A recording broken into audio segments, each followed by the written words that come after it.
All right, so we're going to be going to some of the top achieving schools in just a moment. We've gone to a few around the country already. We'll go to one of the schools in Gauteng in a moment. Let me just remind you, if you weren't with us earlier this morning, we just heard the overall pass rate, 80.1%. Take a look at how the provinces got broken down. We'll go from the top all the way down. The top achieving province, the Free State, 88.5%.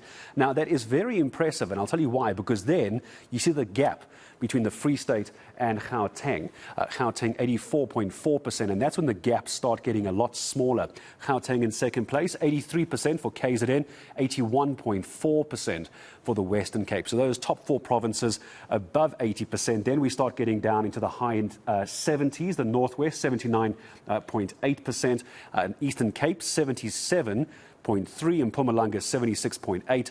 The Northern Cape 74.2, they're in 8th place, and in last place, but still above 70%, is Limpopo 72.1. So I'm sure later in the day we're going to be taking a look at what the issues are in Limpopo. It is one of the provinces that generally has a lot of infrastructure issues, a very high absenteeism rate as well.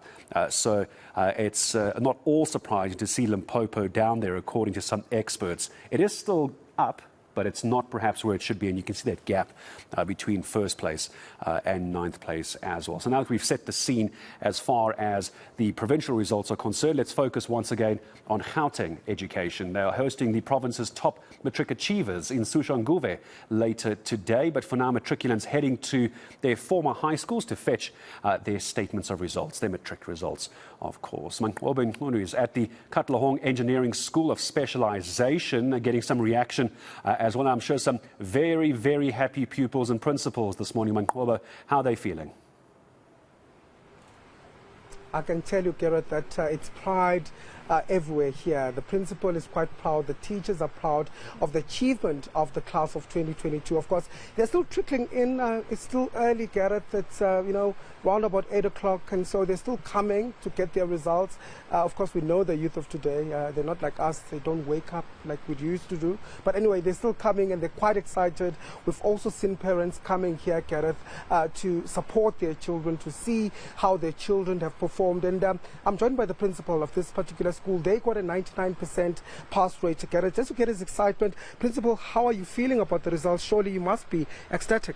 Yeah, we are very excited about the results, and I think we've made history. It's the highest pass percentage we ever obtained in the history of the school.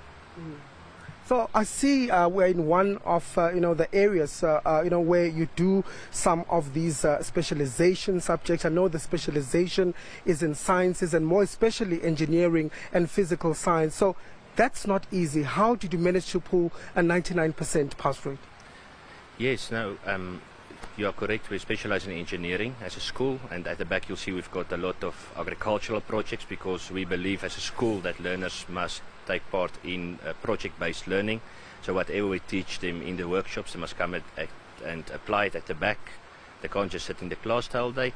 And I think you'll agree that the learners that we've got in grade 12 at the moment, or the learners, the current learners and the learners from past or from last year, they are coming from the COVID group.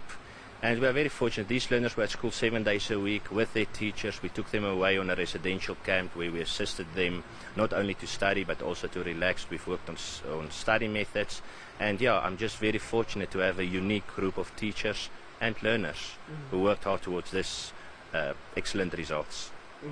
So you just mentioned that, but I'm just going to ask my colleague Tammy just to show you around, Gareth, so that you have a picture of what's happening here as I speak to the principal. You tell me that it was not easy, it was not all easy. So they had to put in a lot of work for them to get to where they are because of course, those conditions and COVID-19, those challenges that we saw.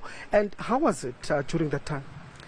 Yeah, it was difficult, and I think what helped us a lot is that we started with the grade 12 syllabus already in November of 2021. So by the time the school started in January 2022, learners already had 3 weeks of work behind the back. So it gives us ample time to do revision and to assist learners to close the curriculum gaps where we had to assist them to perform well.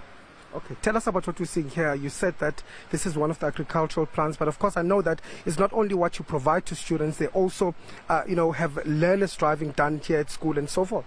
That's correct. You're seeing the agricultural, the commercial farm that we've got at school. So learners apply the knowledge that they get in the workshops here at the back. Most of the learners are also doing an agricultural subject, and then it also offers the learners to participate in entrepreneurship programs, so that we are not only focusing on skills development but also on entrepreneurship programs in the school. Okay, well, thank you for speaking to us. Well, I want to bring in a learner now just to get a sense from them. If you can join me here, Siswami, just tell me what your name is and how many distinctions did you get? I know you're one of the top students here. My name is Matric Results. I got six distinctions. How are you feeling today?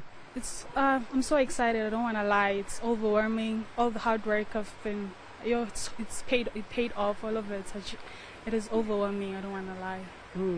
And tell me, Siswami, how were the exams? I know that you guys, it was difficult at some times. You had to basically sacrifice your social life to catch up, because when you were in grade 10 there was COVID-19, then there was the unrest that happened here in Gauteng as well as KZN, then there was also issues around load shedding and so forth. How was it? Having supportive friends and like the supportive parents, it's just they just tell you focus on your studies and don't look at the other things, just so focus on what you want. That's all has been in my mind. So that's all that motivated me. So do you know your symbols by now? Do you know your marks? No, I don't know my marks, like by the percentages. I just know the level 7 that I got and levels only. And I'm sure your parents must be proud. They're so proud, especially my grandma. She's so proud. She's so proud. I don't want to lie. Yeah. And what do you want to do after this? I'm going to VETS doing computer science. Okay, thank you for speaking to us. Well, that's just one of the students here that are just coming to get their results here this morning. Of course, there are many of them that passed in the province. 84.4% of the students that passed in this particular province. It is the second highest number of passes in the country, Gareth, and many of them are celebrating, of course, this morning as their hard work has finally paid off.